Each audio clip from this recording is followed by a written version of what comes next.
Tô de volta.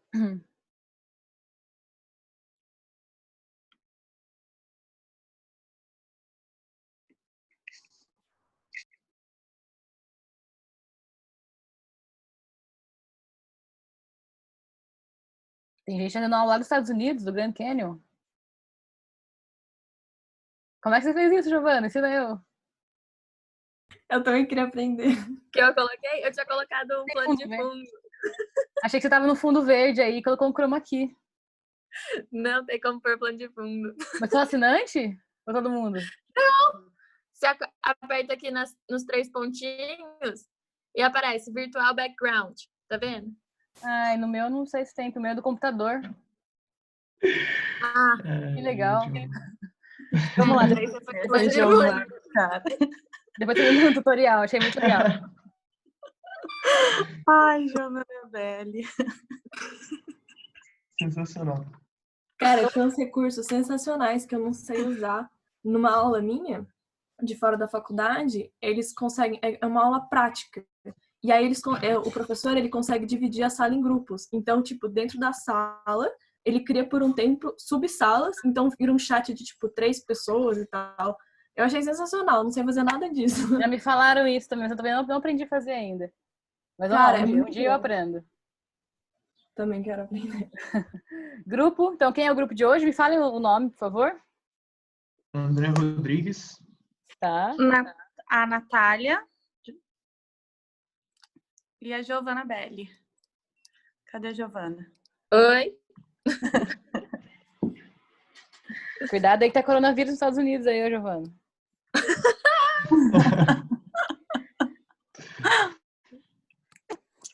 Vamos lá, pode começar. Ok. Então, a gente vai falar sobre o fracasso escolar e a meritocracia, né? A gente vai começar o trabalho falando do texto Relação entre recursos familiares e desempenho escolar de alunos do 5º ano do ensino fundamental de escola pública. É um artigo que foi proposto pela própria professora. Bem, nesse artigo, a gente observou que o mau desempenho, o que diferencia um mau desempenho do bom desempenho escolar, né, está além de uma questão da família, né? Então, está relacionado com a estrutura, o estímulo, os recursos da escola, da instituição escolar, o relacionamento da instituição, dos professores, dos alunos e o relacionamento familiar. A gente viu que a relação familiar e o desempenho na escola, eles estão totalmente associados, né? Então, a importância da participação dos pais na escola é muito importante. Mas aí entra uma questão que o texto acaba colocando, que há diversas realidades e diversas famílias. Até contextualiza que a família ela foi se modificando ao longo do tempo, das décadas, né? Então, acabou também alterando e modificando esse desempenho escolar, como que a família ela acabava se relacionando no desempenho escolar da criança. Aí acabou que o artigo ele faz aplicação de 2 testes. Um é o TDE, que é o Teste de Desempenho Escolar, e o RAF, que é o Inventário de Recursos do Ambiente Familiar. A conclusão, né, desses 2 testes é que há sim uma grande importância da família para com o filho e o desempenho escolar.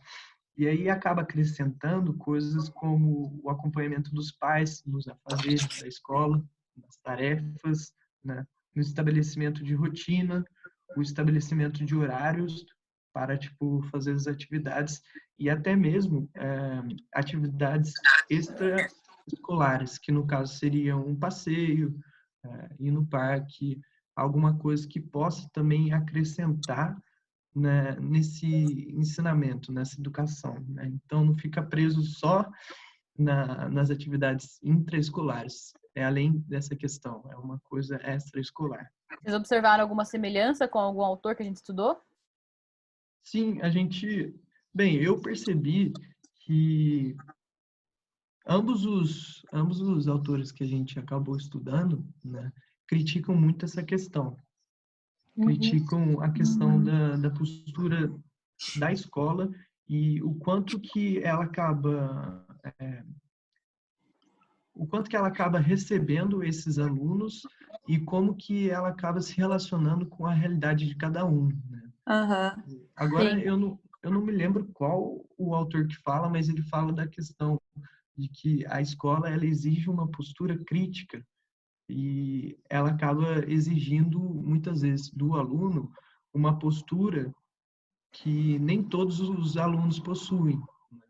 Então, tipo, você pega um aluno que tem uma baixa renda ou ele é de classe, né, mais baixa, então acaba que ele não tem a mesma postura, ele não tem uma mesma crença, mesmo conhecimento que uma pessoa que de família que tem mais dinheiro acaba tendo. Então Sim.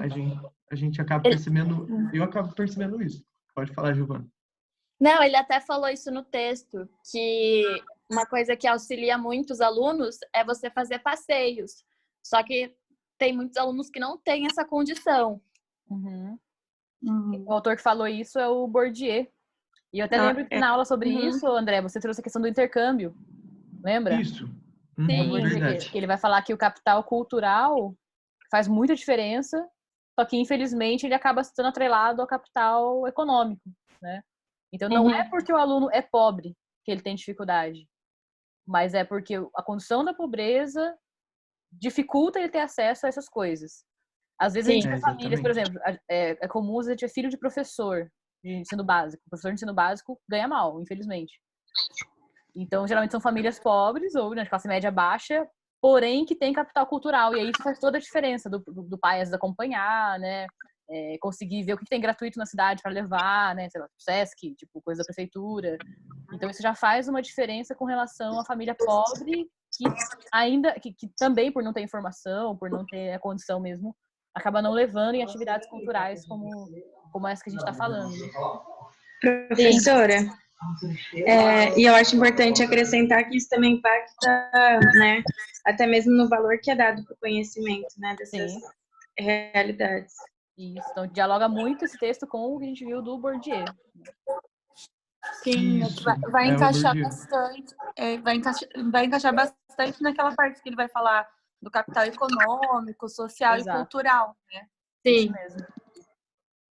E Muito bem. acaba relacionando, Fernanda, agora eu lembrei, com o quadro que você acabou fazendo, que era uma família de baixa renda.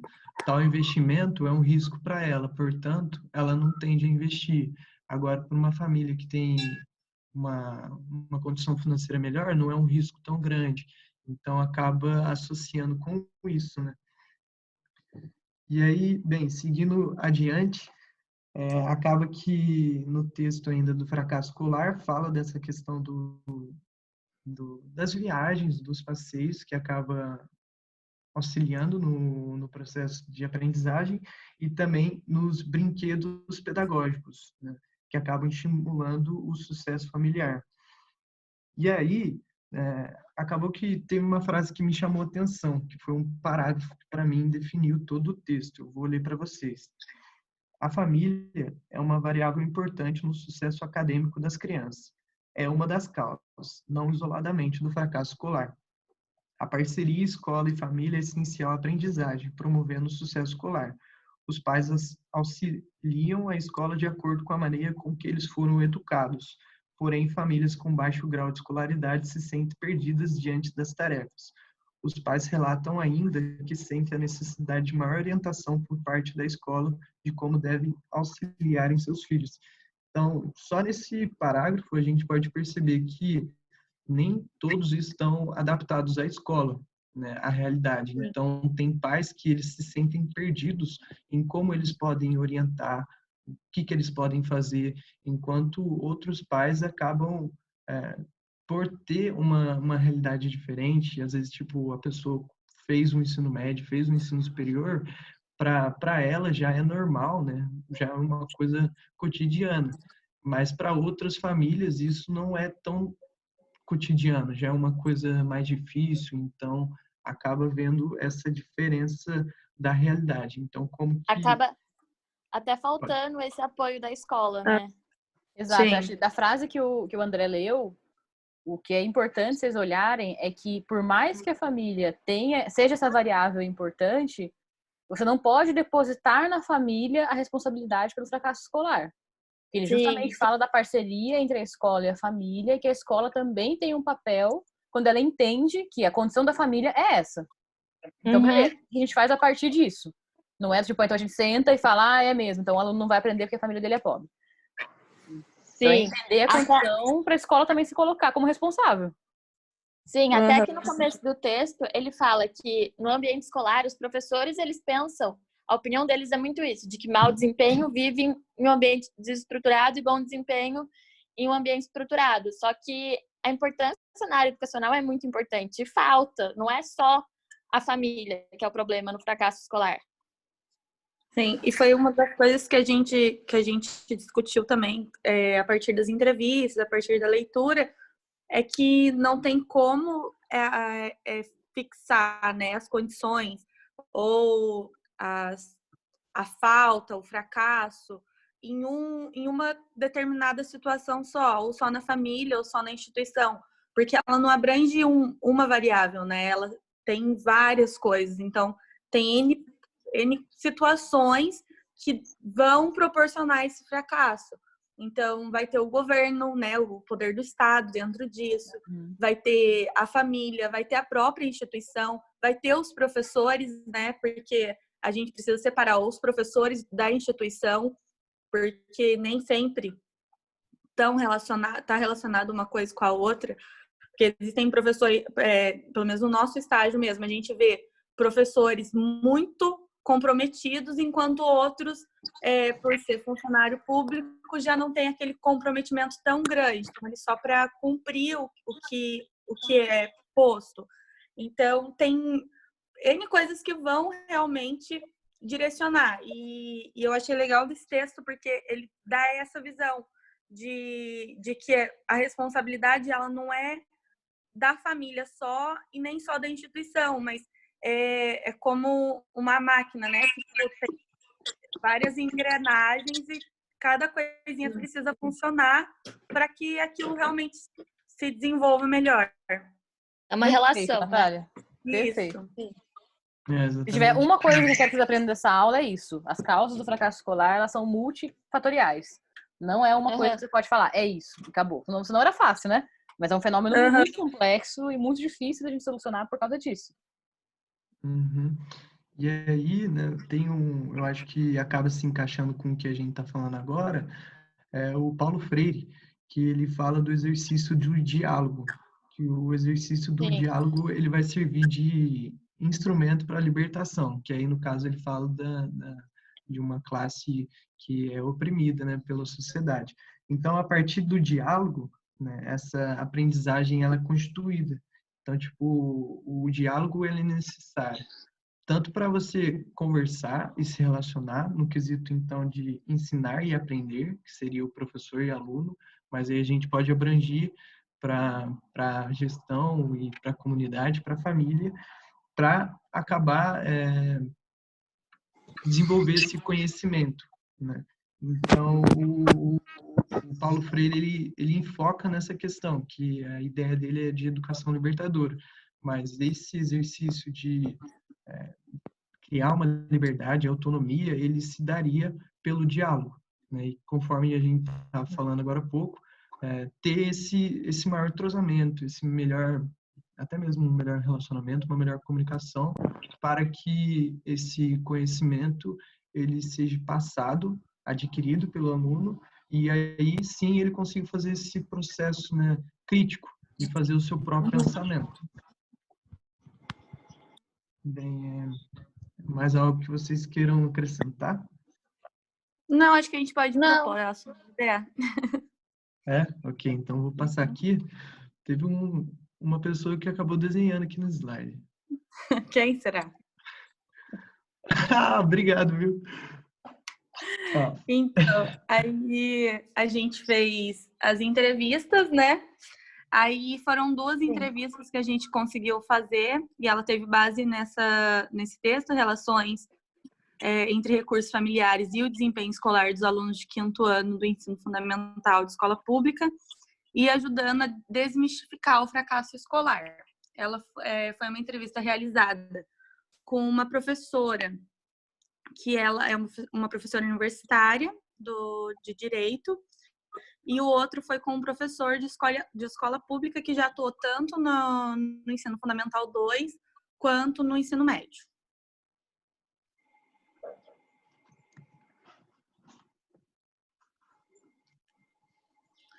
Daí a gente começou com a questão do que significa o fracasso escolar para eles. Deixa eu só abrir aqui no meu computador, porque tá muito pequena a letra. Bem, quer que eu leia, ou, Natália? Pode ler, Dedé. Bem, a primeira questão foi, para você, o que significa o fracasso escolar? Só deixa eu lembrar do nome aqui rapidinho, gente. E e D. Então, a primeira pessoa, né, ela respondeu: o fracasso escolar para mim é quando o sistema como um todo não consegue desenvolver os objetivos pré-estabelecidos. Normalmente é promover ensino, desenvolvimento e preparação para o mercado de trabalho, como um profissional da área. E o outro profissional acabou respondendo, né? Não ser apresentado ao aluno aprendizado que estimule as áreas intelectuais, emocionais, físicas e espirituais, e naturalmente, como consequência, o aluno não obter-se aprendizado e visão. E daí a gente queria deixar aberto para vocês, para quem quiser estar falando, o que para vocês significa o fracasso escolar. Se alguém quiser compartilhar, sinta-se à vontade. Tem que ter uma relação. Não, então vamos para o próximo. Ô, Natália, calma aí, repete a pergunta. O que seria o fracasso escolar em relação a... O que seria a escola fracassando? Não, o que significa para você quando você ouve fracasso escolar? O que significa isso para você? Eu imagino que dentro de uma cultura, um determinado, digamos assim, uma proposta da escola, ela por algum motivo não é atingida, ou por mais de um motivo. Então, por exemplo, assim, um aluno que ele não necessariamente quer dizer que o aluno não aprendeu o conteúdo, por exemplo. Porque, às vezes, o aluno tem uma capacidade extraordinária em absorver conteúdo, mas em questão de socialização, o aluno está fracassando. Ou o aluno não se sente motivado para ir para a escola, não se sente motivado a fazer as atividades, porque acaba sendo muito fácil para ele, por exemplo. Ou muito difícil, a ambos os extremos. Então, para mim, o fracasso escolar, ele está atrelado a não cumprimento de uma determinada proposta. O que vocês acham dessa Alguém mais quer questão falar? que a D colocou, que é não ser apresentado ao aluno aprendizados que estimulem as áreas intelectuais, emocionais, físicas e espirituais? Não entendi, Fernanda. O que vocês acham dessas áreas que a D mencionou? Áreas intelectuais, emocionais, físicas e espirituais. Vocês acham que é isso mesmo? Na concepção de vocês? Eu acho que vai depender muito, porque como foi uma coisa assim, material enviado, a pessoa respondida, não teve como a gente, né, questionar. Eu também fiquei muito assim, do que seria. Mas eu acredito que aí a gente vai entrar muito na função do que é escola, né? E eu acredito que, em parte, cabe à escola estimular isso tudo. Mas vai depender também de tudo aquilo que a gente falou sobre a cultura que a pessoa tá. O que vai ser esse estímulo para a pessoa, sabe? É muito difícil a gente definir a instituição como estimular. Por exemplo, aqui ele vai falar da área espiritual, sendo que a gente está numa coisa bem laica, né? Onde como que eu vou estimular o espiritual de alguém que às vezes nem acredita nisso? Então, nisso que eu fiquei meio que pensativa. Mas eu acredito que vai depender do que a pessoa estava querendo passar nisso. Sim. Essa é a parte mais Eu acho- polêmica, porque o espiritual é uma coisa que a gente não consegue saber, né, se existe ou não existe, não tem dados concretos Aham. sobre isso. Sim. Mas na legislação é previsto, né, na verdade é facultativo, ou seja, a escola faz, se quiser, o ensino religioso. Mas aí uma polêmica que a gente tem, né, até lembrando dos autores que a gente estava vendo, né, Bourdieu e tal. Quando você fala ensino, as escolas que têm ensino religioso geralmente estão puxando sardinha para alguma religião, geralmente da maioria. Né? Sim. Então, Sim. eu trocaria esse espiritual por uma questão talvez mais cultural, sociocultural, porque você, obviamente, Sim. pode falar de espiritualidade, pode, né, e deve falar de espiritualidade e religião na escola, porque é uma coisa que é humana, né, um fenômeno humano. Mas você tem que trabalhar, por exemplo, com a tolerância, mostrar as diferentes, né, manifestações religiosas.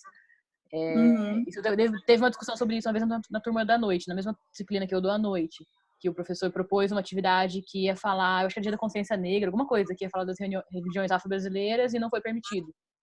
E aí, sei lá, tipo, Halloween pode.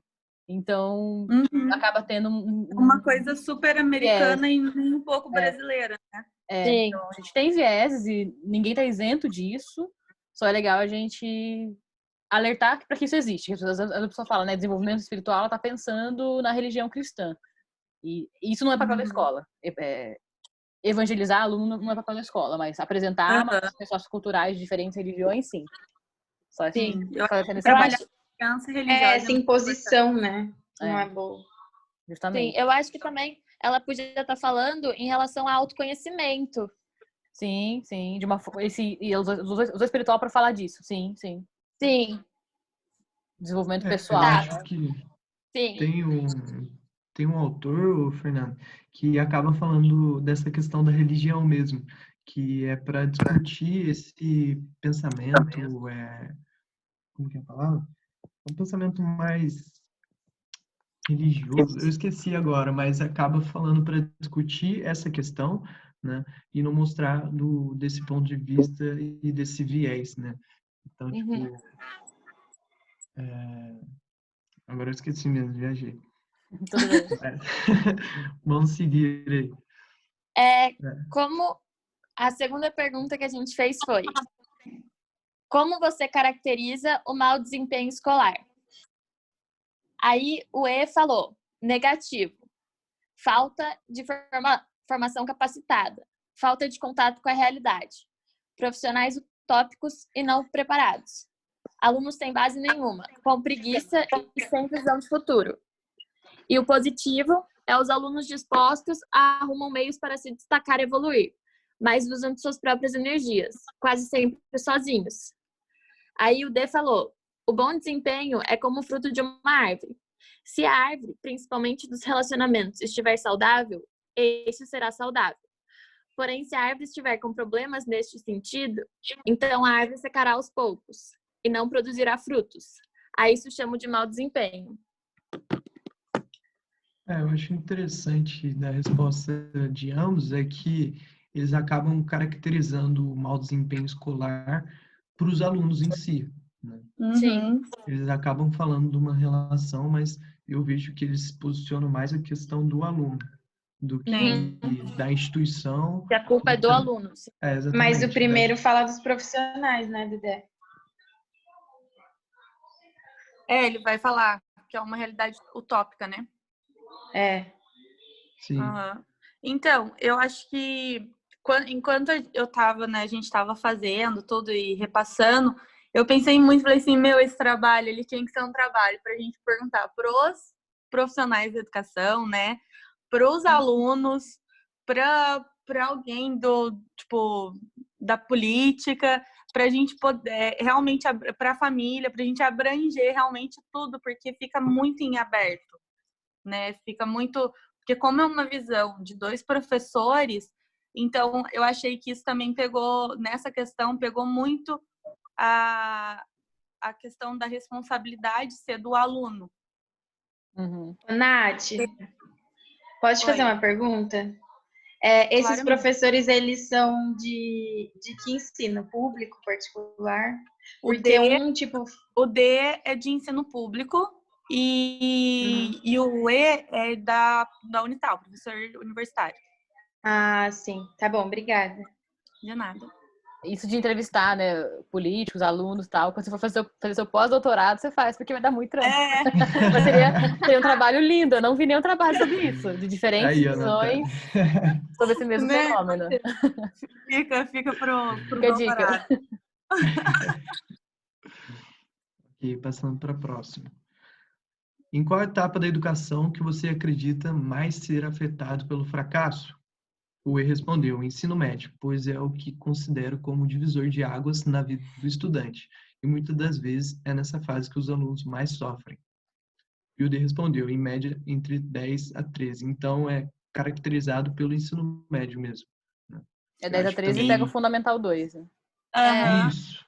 Uhum. E eu li, eu não vou me lembrar o artigo agora, mas foi em algum trabalho de educação passada que falava exatamente da maior dificuldade tá no ensino básico, né? No Fundamental 1. E nenhum dos dois pontuaram isso.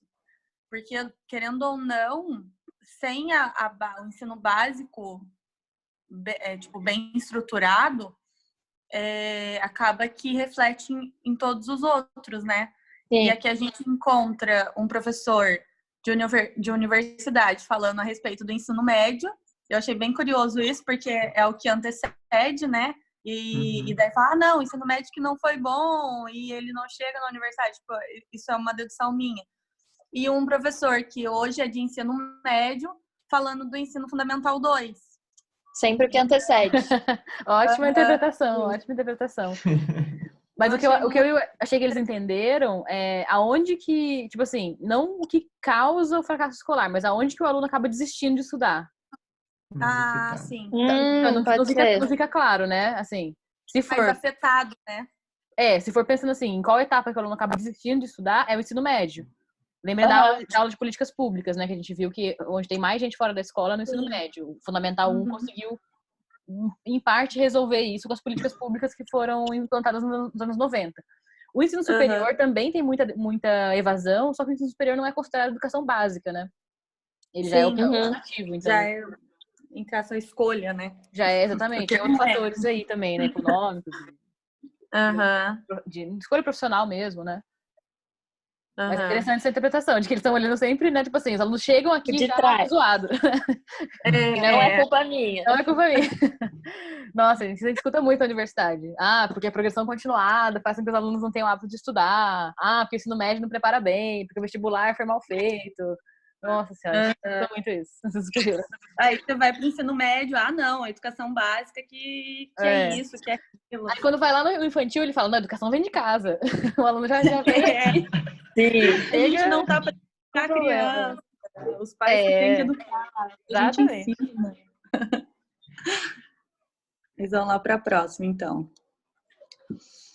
Aí, você acredita que o fracasso escolar é uma questão mais intraescolar ou extraescolares? Daí, por quê? Aí a E falou, acredito que sofra a interferência de ambos, porque o extraescolar irá interferir na maneira que o aluno aprendeu até então, a maneira que ele vive e a forma que ele irá lidar dentro da instituição.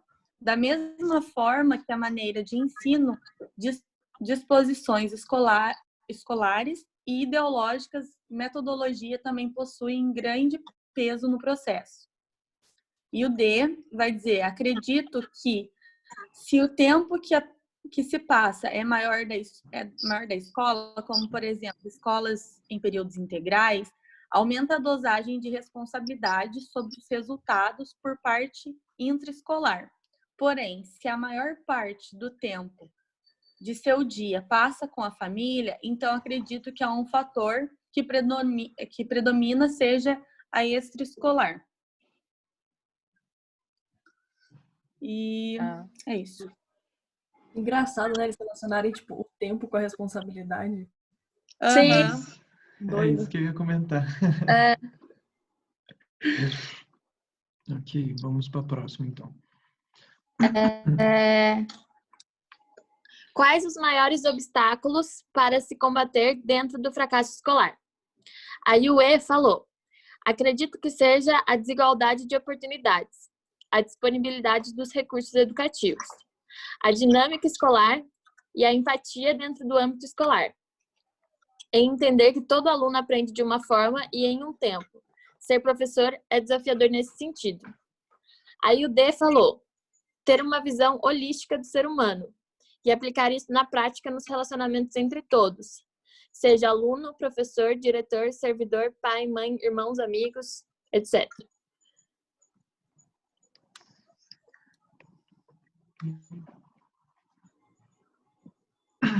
Como você resolveria essa questão caso pudesse? Então, a proposta de intervenção. O E respondeu, promoveria atividades integrativas entre os níveis hierárquicos dos agentes dentro da instituição de ensino, possibilitando troca e abertura. D. Mas não entendi o que ele faria. Ficou muito amplo, eu achei muito... Eu também achei. Eu falei, Eu não vou entendi. resolver tudo, mas não sei direito ainda. Tinha que dizer atividades envolvendo a todos, né? Dizendo que realmente não é só o aluno. Exatamente, eu acho que seria uma relação conjunta dos alunos, professores, e eu acho que ele tocou na questão dos níveis hierárquicos justamente por isso, que geralmente tende a ver, tipo, o aluno fica lá embaixo, o professor é acima do aluno, aí a gestão é acima do professor, então acho que foi meio por esse caminho. Sim. O D respondeu, regularia a carga de aprendizado em um nível que pudesse contemplar o emocional, intelectual, físico e espiritual. Compreendo que o Estado é laico, porém, aprender a respeito da existência de diversas coisas nos mostra possibilidades. Ela A respondeu o que a gente estratégia queria, então. deveria ser o aprendizado. E a estratégia deveria ser o aprendizado fluindo através dos relacionamentos, não de cima para baixo, mas ao lado. É isso, eu achei bem importante, porque enquanto um colocou, praticamente os dois colocaram que, né, o outro colocou que integraria, né, de todos os níveis hierárquicos, e esse pegou e falou assim, não, tem que trabalhar de lado a lado. Então a gente já vê que, tipo, um ponto parecido dos dois, que não tem como trabalhar dizendo que um funciona mais do que o outro, que o negócio tem que ser tudo junto e caminhar realmente meio que nivelado. Tipo uma proposta de diálogos, né? Muito legal. Sim.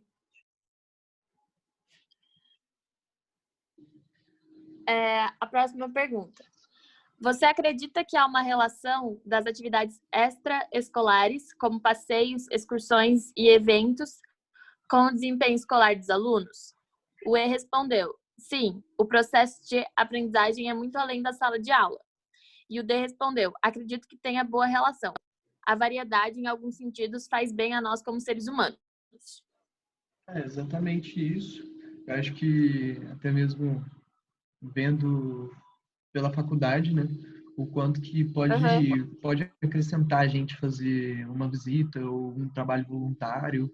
Então, essas atividades extraescolares, acaba auxiliando a gente colocar, às vezes, a teoria na prática. Então, acho... Sim, a gente fez até na clínica, né, que a gente consegue... É exatamente isso, Giovana. Colocar bem. Ok, a próxima pergunta é qual o papel da família para que haja diminuição?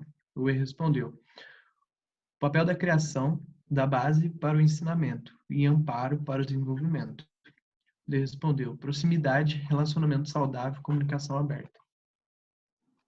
Então, é ter um bom relacionamento, né? Um ambiente em que proporcione esse bom desenvolvimento, essa relação e um diálogo entre os membros, né? Sim, um desenvolvimento saudável, né, para o indivíduo. Exatamente.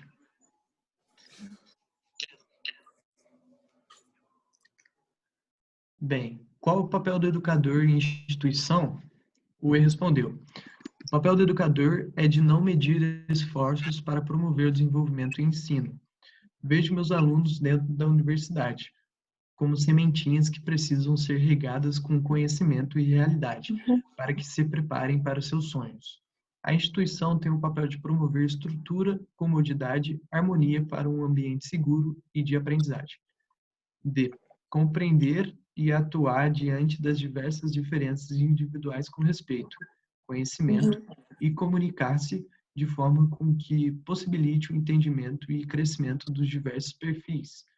Como instituição, garantir um ambiente, uma cultura de crescimento e respeito mútuo seria um bom começo. Yes. Aí vai ser agora o papel do governo. Aí ele respondeu: o governo é extremamente falho, mas o governo deveria dar possibilidades de crescimento para os indivíduos, dar oportunidade para todos, todos sem desigualdade. E D respondeu: nortear o sistema educacional sem jamais esquecer da necessidade e liberdade para que cada local de educação possa adaptar-se ao contexto real e prático de cada local. Eu achei muito interessante a resposta dos dois, né, nessa parte do papel do governo, porque um já chega apontando, né, tipo, que tem as falhas e que ele precisava trabalhar com desigualdade. Enquanto o outro, ele já vem falar que o papel do governo não é nortear o sistema, né, educacional, que eu acredito que a gente vai conseguir realmente trabalhar o país todo junto quando foi estabelecido, né, aquele... Nossa, me fugiu o nome técnico agora, mas o curricular... Como que é, Fernanda? Parâmetros nacionais curriculares, PCN? Isso. Né? Porque isso vai ajudar bastante a ficar, entre aspas, mais igual. Só que ele pontua que as instituições, mesmo, né, tipo, recebendo esse auxílio do governo, ela precisa de liberdade para poder conhecer o próprio município, né, a própria cultura daquele lugar, a sociedade que ele está inserido, porque a gente vê o governo mandando um material para, né, vamos colocar do estado de São Paulo, o governo vai e manda um material para as escolas estaduais, mas ele sequer realmente ver se está funcionando naquelas cidades que são menores, né? Se a gente comparar São José dos Campos com Canas, por exemplo. Querendo ou não, a cultura é totalmente diferente, as possibilidades são totalmente diferentes, né? Então, eu achei muito, muito interessante. E daí entra um ponto que a gente está vivendo, né? Bem atual, que é a questão do Enem, né? Que está nessa de, tipo, vai ter Enem, mas qual é a estrutura que as escolas estaduais, municipais, né, entre outras, estão tendo, enquanto, como sempre, as escolas particulares estão lá na frente. Então, ele norteia, né, o papel dele é nortear o sistema educacional, mas ele não dá essa liberdade e também não... Ai, tá me faltando a palavra, mas ele não consegue dar assistência realmente necessária. Sim. Isso. Ok. Fernanda, tá acabando o tempo. Falta Verdade. 4 perguntas. Aí a gente encerra e abre de novo? Vamos encerrar e abrir de novo? Ok, perfeito. Beleza. Tchau, gente. Até daqui a pouco. 30 segundos, conta aí.